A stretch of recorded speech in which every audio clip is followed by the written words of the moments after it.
Straight, flat, this is my starting point. And this is after using one tool. But we have to go to the beginning to see how we got to the end. I first start with my little alligator clips, separating my hair in pieces. This is the Lange Duo straightener and curling iron in one.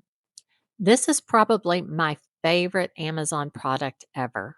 I use the long barrel since I have long hair, but it can be used on short hair too.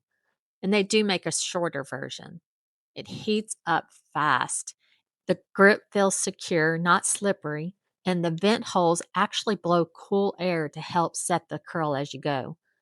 You can curl or straighten with it, and once you get the motion down, it goes pretty quick. There is a little learning curve. My right side turns out a little different than my left, and after a few years of using this, I'm still trying to figure that out. I've seen mixed reviews, and honestly, I don't get it.